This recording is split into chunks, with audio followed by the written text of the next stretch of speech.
I'm pleased to be the MC for today's event, located on Treaty 4 territory and homeland of the Métis people. And I'll just make a note that this year, September 15th, 2024 marks the 150th anniversary of the signing of Treaty 4 at Fort Qu'Appelle, a special celebration for all treaty people. I'd like to thank Arizona Lithium for hosting us at the Prairie Lithium project facility for the official launch of 2 new Government of Saskatchewan critical minerals incentive. The Critical Minerals Processing Investment Incentive, also known as the CMPII, and the Saskatchewan Critical Minerals Innovation Incentive, known as SCMII, target 11 critical minerals found in the province, which are all essential to global economies, national security, and our everyday life. The CMPII supports value-added processing projects, while the SCMII supports commercial innovation projects. With Saskatchewan's reputation as a world leader in mining, investment attractiveness, resource potential, a strong, stable government, and ethical and sustainable production, Saskatchewan remains among the best places in the world to invest in critical minerals. Today you'll hear from representatives of the emerging lithium and helium industries in Saskatchewan shortly. But first, I would like to introduce the Honourable Jim Ryder, Minister of Energy and Resources, to deliver remarks. Minister Ryder.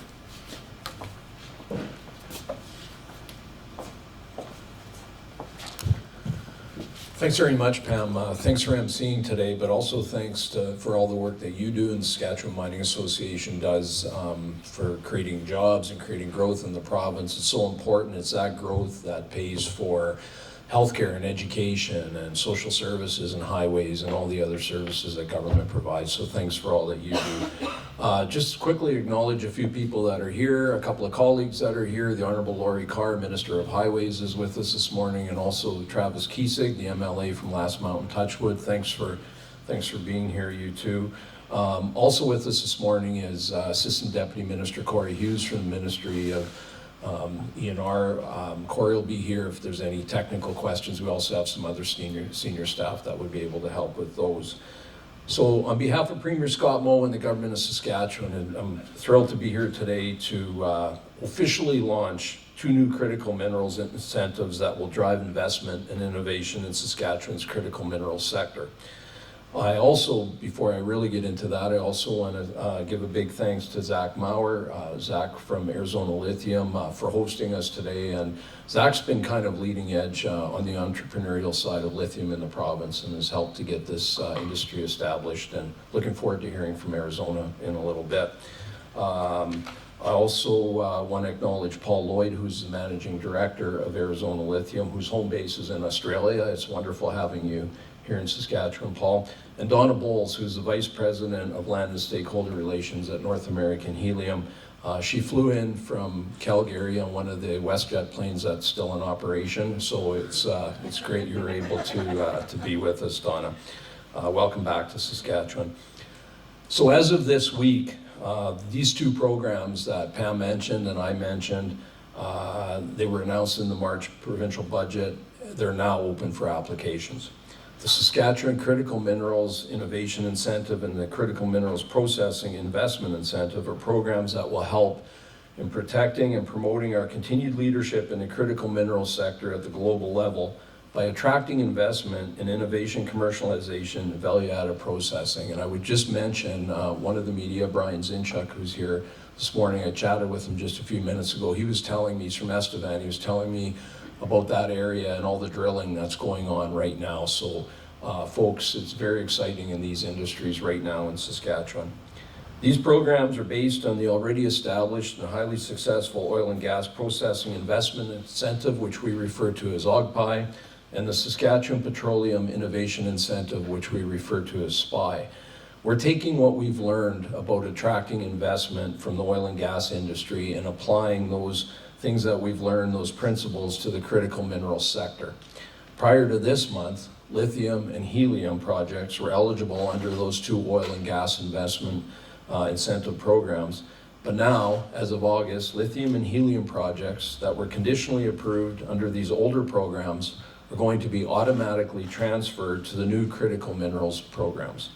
In addition to supporting development in Saskatchewan's emerging lithium and helium industries, These incentives will also support development of 9 other critical minerals identified with the strong potential to diversify Saskatchewan production in areas such as copper, zinc, magnesium, nickel, and rare earth elements.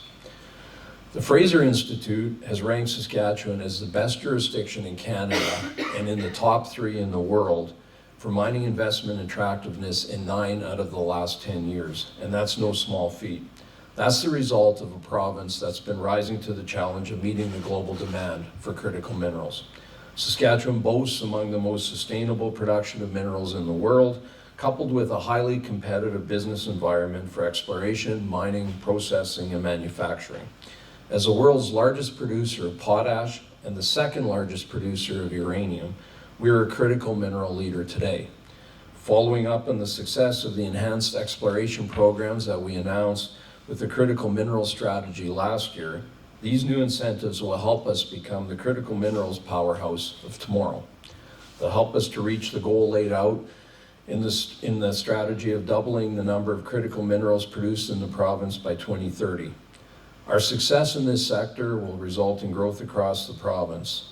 Already, more than 50,000 residents are employed in the mining and energy sectors in our province. These programs will help create the economic growth and jobs that benefit everyone in Saskatchewan. In just a minute, you'll hear from Arizona Lithium and North American Helium about their existing and planned extraction and processing projects and how these incentive projects will help get their projects off the ground. So thanks again for everybody for coming here today. I'm looking forward to our next 2 speakers, and have a great morning, everyone. Thank you.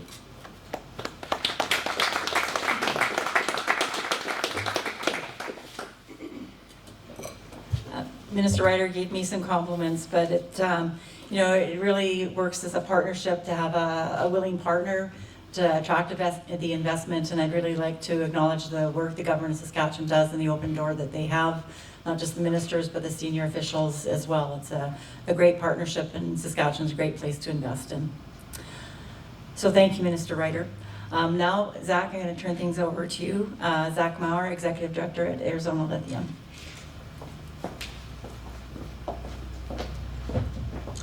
Well, thank you, Minister Ryder. Thank you, Pam. And thank you, everybody, for coming out here today. I'm joined here today by a number of Arizona Lithium staff, including, as Minister Ryder mentioned, Paul Lloyd, the Managing Director and CEO at Arizona Lithium. And thank you to the province of Saskatchewan for working with industry and developing these investment incentives that are instrumental to helping to attract the capital that's required to actually build these projects. So at Arizona Lithium, we're building the Prairie Lithium Brine project in southeast Saskatchewan. That's a 390,000 acre project where we lease subsurface mineral rights just south of Weyburn and west of Estevan. And earlier this year, after years of exploration and development on the project, we released our pre-feasibility study. Later in May, we announced that we had started drilling the production and disposal wells required for the project. And then earlier this week, we'd announced that we had been successful in making the battery-grade lithium carbonate, actually from a pilot plant that operated here in the facility earlier this year. So more important to today, last month we announced that the Prairie Lithium Brine project had been conditionally approved for up to $19 million in transferable royalty credits. So again, providing that confidence to the investment community that once finalized, every eligible dollar we spend results in 15% back to us through a transferable royalty credit. So as many of you may or may not know, North America still only produces less than 1% of the total global lithium supply. And in Saskatchewan, we've got a really unique advantage here to help ease our reliance on that foreign supply. And as Minister Ryder noted in his speech, that advantage we have is being able to piggyback on the well-developed skills, services, and infrastructure as a result of our oil and gas industry here in the province. So developing these lithium brines is very similar to an oil and gas process. You can see to the right of me, there's a drilling rig on the wall. When we drill our wells, we use the same drilling rigs as the oil and gas companies as they use. We produce the saltwater lithium brine to surface. We extract the lithium from the brine using a process called direct lithium extraction technology, or DLE. The extracted lithium can be converted into the battery-grade lithium carbonate. and the lithium depleted brine can be safely disposed of back underground. So overall, this process utilizes far less land, far less fresh water, and generates far less waste than what you would see in conventional lithium evaporation pond processing mines in South America, hard rock strip mines in Western Australia. So overall, it's a good result for Saskatchewan and a good result for the lithium industry. So as I mentioned, we are currently drilling our production and disposal wells down on our project near Torquay. We're going to be continuing to drill all fall. And in parallel to that, finalizing the design of our facility, and with the support of these investment incentives, going into production on our first pad, producing lithium at site by the end of 2025. So exciting stuff in the industry, and thank you.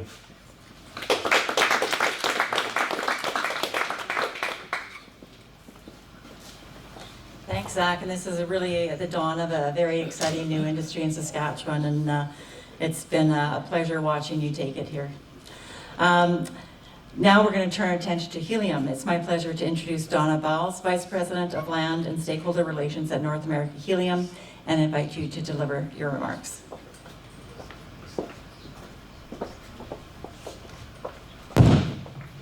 Thank you, Pam and Mr. Ryder, for the invitation to speak to you today.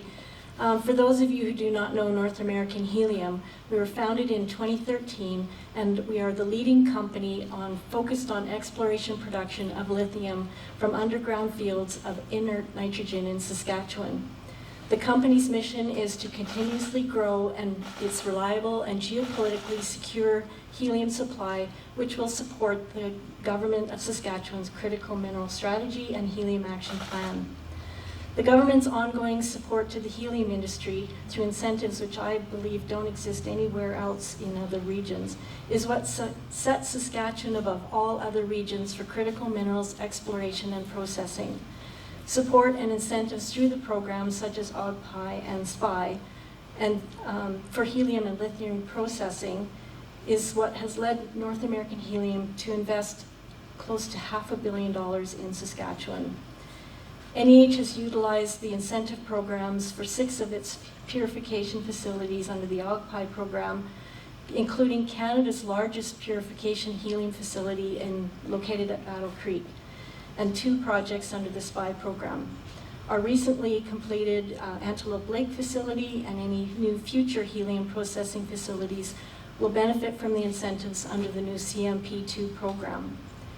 NEH continues to believe that Saskatchewan has an abundance of sustainable helium and remains committed to work with the province to develop a world-class Canadian-based helium hub. Since the commissioning of our first facility in 2020, we now have 9 processing facilities in operation and plan to add up to 2 new helium processing facilities a year going forward. The CMP2 and the SCM2 incentives have been and continue to be essential for us to attract new investment to funding to execute on our growth plans. NEH is well along the path of being a major contributor to the critical minerals strategy goal of doubling the number of critical minerals produced in the province, as well as its helium action plan goal of producing 10% of the helium supply by 2030. We are actively developing and growing the helium industry in Saskatchewan, creating new full-time employment opportunities, and diversifying and growing the province's exports. And we really would like to thank the Saskatchewan government for being a great partner, and it is a partnership. Thank you.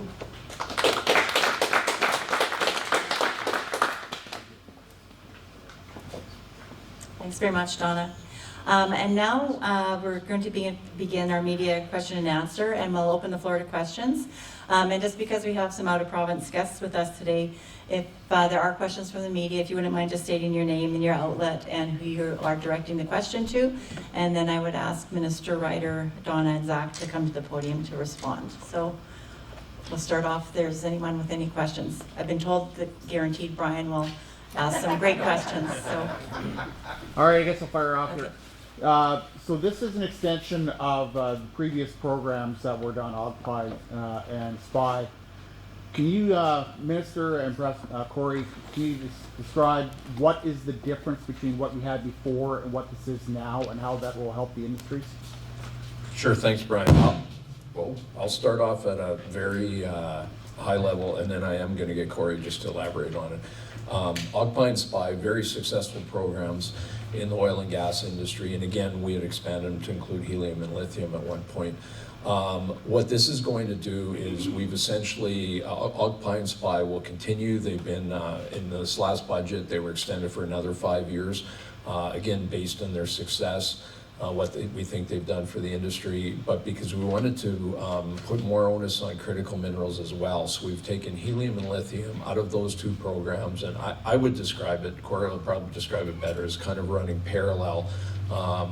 One with Ogpie, which is, Ogpie is essentially production, SPY is essentially innovation. So those two are running parallel with those. Corey, if you want to.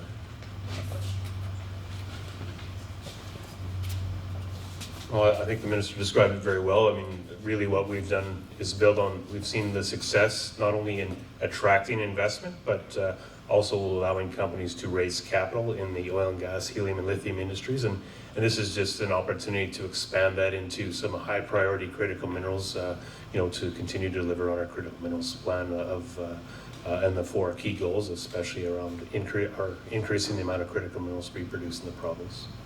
So in changing this program, does it affect the dollar amount that was, you know, because it's taking out of Ogpie, taken out of SPY? Is this supplemental to that, or is it taking money out of Ogpie and putting it into this? Both, so as the minister said, the programs around parallel, they both draw off of the same amount, but we have increased the amount in the SPY program to be appropriate on what we anticipate new applications are, and there was sufficient capital in the Ogpie budget, but of course, as demand comes on these programs, we certainly revisit the amounts available. So we've got, in southeast Saskatchewan, in the past few months, we've had 3 different companies drilling for lithium. 2 have conducted pilot tests, including one right here. Another one was just concluded in Estevan. A third company has done some coring as well. So have you had any applications or discussions yet for applications under these programs for those 3 or more possible companies?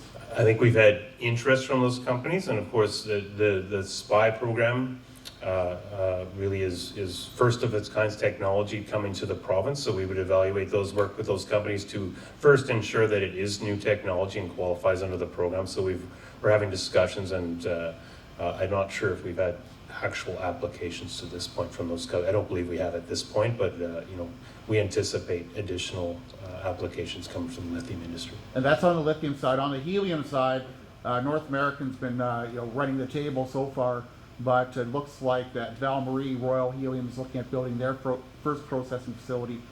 Have you had any contact from them or any other companies who have expressed interest in helium processing? I don't believe they've directly inquired with us at this point, but we're working with all of industry, and we continue to you know, ensure that all of industry is aware of the programs and how they may apply for them. So I can go all day, guys, but I mean, Now that you've dealt with the high level answers, maybe I have a low level. You held up that jar, I think, Zach, of the white stuff. Can you explain Zach, you're up. where this came from, how you produced that? Is that sort of the total production to date of this thing or whatever?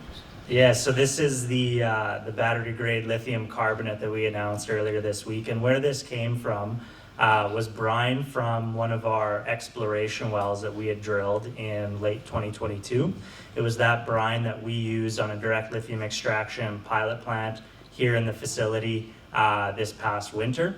And off of the lithium extraction pilot plant, you create a lithium concentrated solution, and that concentrated lithium solution is what then gets converted into this battery grade lithium product. So did you make a truckload of the stuff, or is that all you could? This is the first kilogram we've produced, but there's certainly more to come. Well, I have a very, maybe even lower level question than that, because people at home are probably wondering, why is this a big deal? Why is this important? And maybe I'll get Minister Ryder to address that, to why the public should be excited about an announcement like this today. It's a great question. It's the reason that we do so many of the things we do, right? It's, I kind of tried to address it probably not as well as I should have at the outset. We've got tremendous potential in Saskatchewan. We have a tremendous opportunity for these industries to take off. There's going to be worldwide demand growing. We have 27 of the 34 critical minerals on the Canadian critical minerals list. And what it's going to do is it's going to create economic growth. And the reason that's important is because as these companies, we're talking about incentives to try to get these companies to invest here, right? Because they're going to profit, which means the government's going to profit, which means the people of Saskatchewan profit, which means that money's going to flow to what are priorities for everyone in this province, for healthcare, for education, for social services, for highways, for parks, for all the services that people of this province want and deserve. That's what growth's about. It's not growth for growth's sake. It's growth to get the economic benefit to advantage all the people of Saskatchewan. And I know that probably there are people at home who want it to be a faster pace too, right? And, you know. So do I. But it's a good point, and that's why our folks work closely. Corey and his folks work closely with the industry people to understand what they need to help them develop the industry. The Arizona folks were talking about doing business in Saskatchewan, and we're very gracious in the compliments about doing business in Saskatchewan, and it does my heart good because that's what we want, right? We want these folks here. We want them doing business here for all the reasons I just said. A question for the North American people. So North American has currently got 9 helium purification facilities. Are we getting to the point where we're getting close to the critical mass where you're going to start looking at building a liquefaction facility in Saskatchewan? And how will this program help incentivize that? We've been certainly assured that a liquefier, because it is the first of its kind in Canada, would qualify under these 2 programs, which is very helpful. North American Helium has looked into a liquefier. You need critical mass for that, and we don't think we're big enough right now to do it ourselves. We are certainly working with the other helium companies to help encourage growth with them, and it'd be a collective thing that could feed the liquefier. But we certainly have done engineering studies, feed studies on what that is. It's a very expensive item. We're working closely with the federal government as well as provincial peers to see how we can finance this. You know, there's $75 million to $100 million for this project, which is a big bite for a company our size. So how far are you along that path? Do you have 3/4 of the production you need? Do you have half the production? Probably about 3/4. Yeah, we're pretty close. And I have a question similar to for lithium on this. So this being a processing incentive, how far down the I guess the processing chain are we looking at for Saskatchewan here? So we're looking at extracting the lithium. You know, when we're talking, you're holding battery grade stuff. Are we going to be shipping out final product that's going to go to battery plants, or is it going to be an intermediate step? Like, how far in a value-added processing chain will this take us? Yeah, I think in most realities, it will be a lithium carbonate or hydroxide or an intermediate product that we will ship out of province. Reason being that it's a carbonate, a lithium carbonate or a lithium hydroxide that goes into the cathode of a battery. And as we know, a lot of those cathode manufacturing facilities are being built elsewhere in North America. So more than likely, that's the product that will be exported. And then there's also opportunity before we get to a lithium carbonate or a lithium hydroxide to stop at a lithium chloride or a lithium sulfate. So there's a number of intermediate products that could be exported. And as the supply chains in lithium continue to develop, we'll get more clarity on what product is going where. So I guess these incentives that have been announced today, how does this help you get on that path? I think, as I noted earlier, it helps give the investment community the confidence that once we reach the definitive agreements on our royalty credit applications, that 15% of every eligible dollar that we spent we're going to get back, and we're able to transfer those royalty credits to other producers, oil producers, mining producers in the province, which equates to non-dilutive funding for us to continue to build out the project. For that 1 kilogram you held up earlier, how far would that go in producing a battery? So I believe, and every battery for a vehicle has a different amount in it, because obviously you've got your Hummer EVs, which is probably close to 100 kilograms of lithium, and then you've got your smaller EVs, which are probably closer to 30 to 40 kilograms per lithium. But that kind of gives you a sense of scale. And how much potential does the province have in millions of kilograms or more to produce? Yeah, so our resource alone is 6.3 million tons of lithium carbonate equivalent, not factoring in the other projects that are putting together their resource assessments for their properties in the southeast as well. So it's easily tens of millions of tons. Yeah. So to give you some idea of the scale of that resource. Just get up to the mic. That'd be great. Thanks. So, oh yes, I'm Paul Lloyd, the CEO of Arizona Lithium. So as Zach's pointing out, this material, lithium carbonate, the consumption of lithium carbonate last year was 1 million tonnes worldwide. By 2030, we need 3 million tonnes of this material to support the EV revolution, renewable power, storage, etc. So in the industry, we talk about critical minerals. It's a couple of words that are thrown around.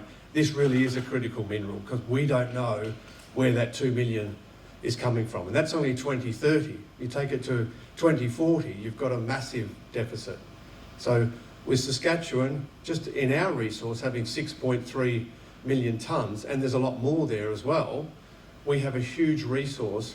And of course, North America is the home of the EV revolution. You will find that the demand for this commodity will be driven by North America. And North America has a little cocoon for lithium carbonate in the fact that there's no production to speak of, a little bit in Nevada, but nowhere else in this country and or in this continent. So the Chinese do control the supply of this material, and that is a strategic concern. So it's a critical mineral, but it's also a strategically important mineral. So I think the importance of Saskatchewan to contribute to that critical mineral is very significant. We are talking about innovation here with this brine production that Zach was talking about, and that innovation is close to commercial application, and it will change the market for lithium very quickly. So there'll be a lot more attention on places like Saskatchewan for brine production. So we look forward to the future. Thank you.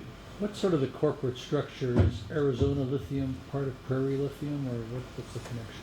Yes, so it's Arizona Lithium is an ASX listed company, Australian Stock Exchange listed company, and that company wholly owns the Prairie Lithium Company, which Zach Maurer sits on the board of Arizona Lithium. We've got the potential government changes here in North America, both in Canada and in the U.S. And I know that the Conservative government, or not a government yet, but they're trying to become government. They're a little more petroleum friendly, I would say. And Donald Trump, I believe, said in the last couple of weeks that if he gets elected, we'll have electric vehicles, hybrid vehicles, or gas vehicles ongoing into the future, if that's what people want. Is that maybe dampening the spirit a little bit for the demand for Prairie, for what Prairie produces, or what's sort of the long-term prospect here? I know you like to replace what China brings in, obviously. So. Yes. So surprisingly, Tesla is not the largest producer of EVs in the world. A company called BYD out of China are the largest producer. So when we produce an electric vehicle that your daughter or son will drive to university, because it'll be a very cost-effective car, the demand for lithium will really accelerate at that point. At the moment, Teslas are the sort of cool car, and they're a little bit expensive. But when they go out to the masses, the demand for lithium and other critical minerals will skyrocket. So there's, I think, when you look at the political debate, the oil and gas may have some advantages to if a Trump administration came in, but the EV revolution is well and truly on its way and will only accelerate from here. I think someone said we produce 1% of the lithium need here in North America. Would that be primarily in Nevada? Or? So I quoted that number of 1 million tonnes of lithium carbonate consumption worldwide, and the only production in North America is in Nevada, and it produces about 6,000 tonnes of LCE per annum. That's it. Who are the other players? How much does China control? Well, China produces the bulk of it, but a lot of it is the raw feed comes from Australia. And there's some produced down in South America. By raw feed, you mean, is that what we're producing here? Or? We're producing a much more advanced product, so we can actually produce the final product at the Prairie project. Saskatchewan is known for exporting resources, whether it be oil to some degree, potash, and now this. What would it take to actually take the product to the next step toward producing batteries right here? Yeah, look, that's it's not that area that really concerns us too much. So that's very much a manufacturing operation. So we are producing the lithium carbonate. I think you'll see battery cell plants popping up in most states of the US and most provinces in Canada as the EV revolution rolls out. Maybe a question for the minister then. Are we doing anything to try and, I guess, take the product to the next level here? First steps first. First steps first, I think, Wayne. This is very advanced compared to virtually everywhere else in the world. You know, Paul mentioned about Australia, but it's processed other places. And again, Chinese market controls most of this. So kind of first steps first, but obviously we're always open to, we're proud of being a business-friendly government for all the reasons I mentioned before, what the growth does to create jobs for people here. Again, we think focused on the critical minerals right now. If I can touch on that, kind of picking up on what Wayne's been talking about here, have you had any discussion with the federal government on the strategic nature of these minerals in that, as Paul alluded to, most of these critical minerals have almost all of their production or processing done in China. And China effectively controls everything. It'd be the equivalent of, in the early 20th century, how the United States controlled most of the oil in the world at the time. Now China has controlled many of the strategic minerals for the next century. How does Canada fit into that, and how does Saskatchewan fit into that? So if they decide not to play nicely someday because of a trade war with the United States or whatever, how do we make sure we don't end up with nothing? Well, I think that's the concern, exactly what you stated, Brian. And to your original question, yeah, we have had a number of discussions with the federal government and this and our provincial colleagues around the country.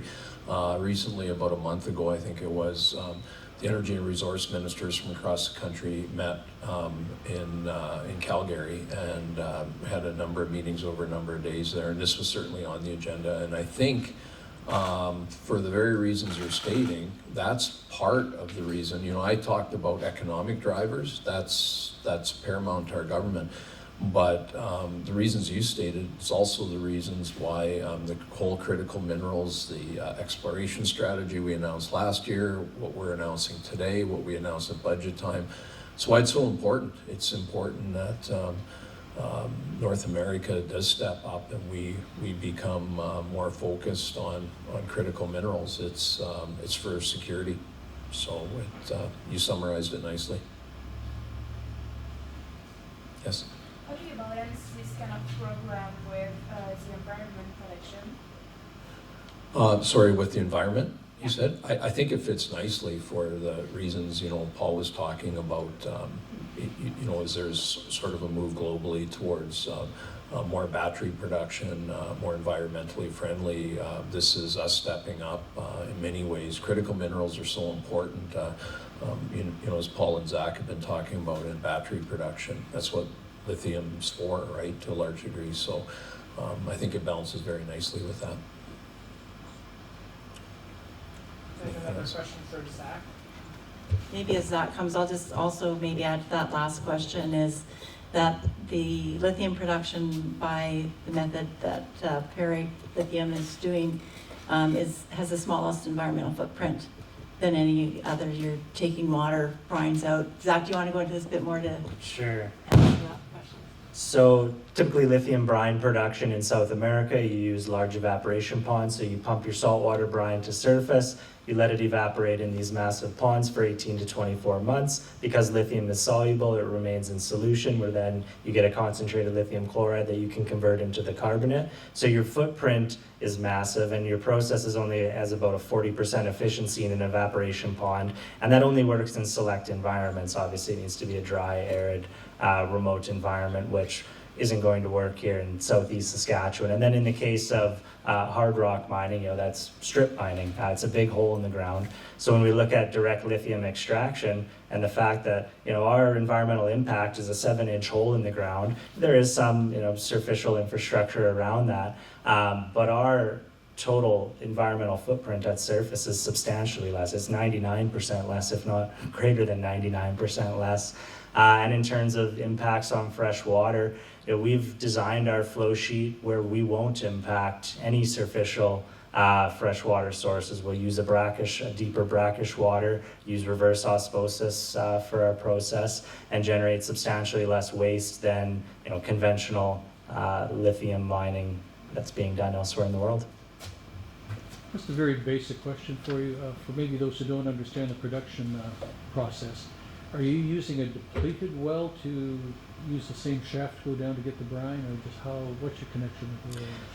So no, our production and disposal wells will be new drilled wells. That being said, you can use existing infrastructure as exploration points, which is what we've done in the past. We've taken on old wells, we've repurposed them and used them as exploration wells. It is an opportunity, and it's something that we've used in the past, but all of our infrastructure for this project for production and disposal purposes will be new drills. Because the brine is in an area that may be different from where the oil was drilled, or it's not practical to use For a number of reasons, yeah. So by drilling a new well, we can control the entire engineering and design of that well bore in an area that is the exact spot that we want it. Whereas using existing infrastructure, you're using leftovers, for lack of a better term. Is there anything unique to Saskatchewan as a place to drill? Could you just as easily do this in Montana or in North Dakota or any state with oil? It's a good question, because the unique thing about Saskatchewan is the fact that we're able to lease large tranches of land directly from the Crown. In most other states, it's a very fractionated freehold mineral rights system, and as we know, with these large hydrogeologic projects, you need large contiguous land base to be able to manage your resource responsibly over the lifetime that you're producing it. So that's really where we've got an advantage here in Saskatchewan. Again, is the mineral rights system that was set up is very advantageous for lithium production. Is Alberta equally friendly to the industry, or is it more so here? Alberta has their own nuances. They certainly have a system where they can lease directly from the Crown, but some slight similarities and slight differences between Saskatchewan and Alberta's systems. And what percentage of world production could we get to if we're just down at 1% right now, if we were to tap into everything that was possible here?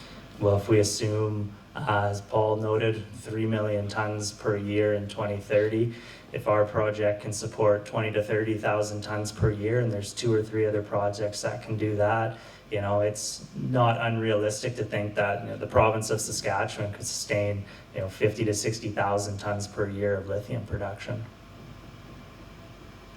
And that's just based on our current knowledge of the resource, which in the grand schemes of things is still very new. There was some comments made about timeline to production, and I think it's important to note that the timeline to bringing a mine into production is getting longer and longer and longer as high-grade resources are harder to find. There's more red flags, there's more geopolitical risk. The average timeline to bring a new lithium mine into production globally right now is 17 years. So obviously we're trying to expedite that as much as possible so that we can go into production in a shorter span than 17 years. But when compared against industry, we're moving at light speed. It may not seem so during the exploration and development cycle of a project, But mining is very capital intense and very long durations to get these projects into production typically. So what's your lightning speed timeline again? Well, again, as I stated, our goal is to be producing lithium on site by the end of 2025. So that would put us at a 5 to 6 year timeline from discovering the resource to, well, you know what? We drilled our first exploration well in 2021, so I'm going to shorten that timeline and say 2021 to 2025 would be 4 years from exploration into producing on site. And where exactly would this production plant be? So we've built our first two modular pad locations, identified our third pad location, and it's all southwest of Torquay, so down in the Weyburn-Estevan area. And it'd all be smaller facilities, they wouldn't be potash mine size, for example?